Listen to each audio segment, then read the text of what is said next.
kejadian tersebarnya penyakit pada orang banyak di daerah yang luas. Di tahun 2020, Indonesia sedang mengalami musibah dengan adanya wabah. Nah, sebelum kita bercerita tentang Indonesia, kita akan kembali dulu pada zaman Nabi. Di zaman Nabi Muhammad, wabah atau penyakit menular itu sudah ada. Pada masa itu dikenal dengan penyakit pers dan lepra. Nabi pun melarang umatnya untuk mendatangi daerah yang terkena wabah. Rasulullah bersabda, "Jika kalian mendengar tentang wabah di suatu negeri, maka janganlah kalian memasukinya. Tetapi jika terjadi wabah di suatu tempat kalian berada, maka janganlah kalian meninggalkan tempat itu." Hadis riwayat Bukhari dan Muslim. Metode ini yang diperintahkan Nabi untuk mencegah wabah tersebut menjalar ke negara-negara lain. Nabi menjanjikan mereka yang bersabar dan tinggal akan mendapatkan pahala sebagai mujahid di jalan Allah. Sedangkan mereka yang melarikan diri dari tempat tersebut diancam malapetaka dan kebinasaan. Rasulullah menasihati masyarakat agar menghindari penyakit lepra. Dari Abu Hurairah, Imam Bukhari meriwayatkan bahwa Rasulullah SAW bersabda, "Jauhilah orang yang terkena penyakit lepra seperti kamu menjauhi singa." Wabah juga ada pada masa Khalifah Umar bin Khattab yang sedang dalam perjalanan menuju Syam yang sekarang dikenal dengan Suriah.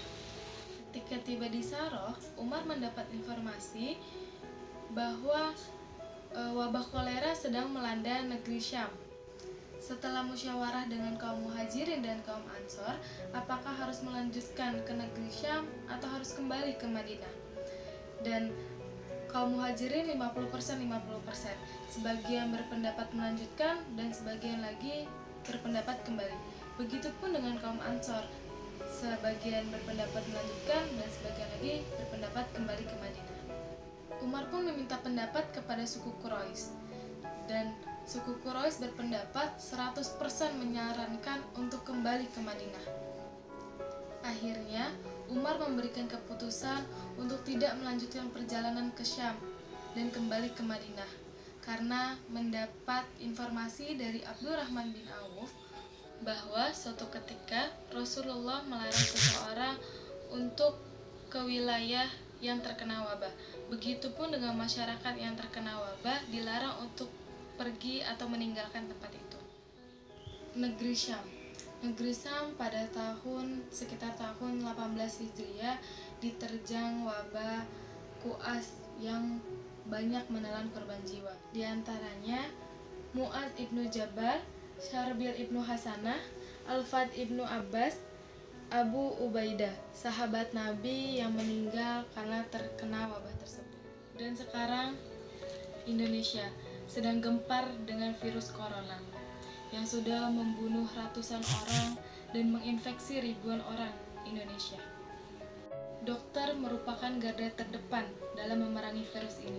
Dunia kesehatan sedang berjuang untuk melawan virus ini menjalar lebih jauh. Tak kalah penting, kesadaran masyarakat pun berperan dalam menekan jumlah kasus ini. Sudah dihimbau untuk bekerja, belajar, dan beribadah dari rumah hingga muncul gerakan di rumah aja. Tetap di rumah untuk memutus rantai penyebaran COVID-19. Dan imbauan physical distancing atau menjaga jarak dengan orang lain. Tak lain guna untuk mencegah penyebaran virus ini. Tetap damai dan tenang, karena cemas dan panik dapat menurunkan imunitas tubuh. Makan makanan sehat dengan gizi seimbang. Isi waktu, memaksimalkan waktu berkualitas bersama keluarga. Melakukan hal-hal positif seperti bermain musik atau bernyanyi, memasak, melukis, dan yang pasti tetap belajar. Tetap berpikir positif untuk meningkatkan daya tahan tubuh. Ada sedikit pantun dari saya. Kalau kita pergi ke pangkalan, lebih baik makan di sawah. Kalau kita tak ada keperluan, lebih baik diam di rumah. Selalu berdoa agar pandemi virus ini cepat segera berakhir. Salam sehat, semoga Allah melindungi kita dimanapun kita berada. Sekian dari saya, kurang lebihnya mohon maaf apabila ada kata-kata yang kurang berkenan, mohon dimaafkan. Sekian, wassalamualaikum warahmatullahi wabarakatuh.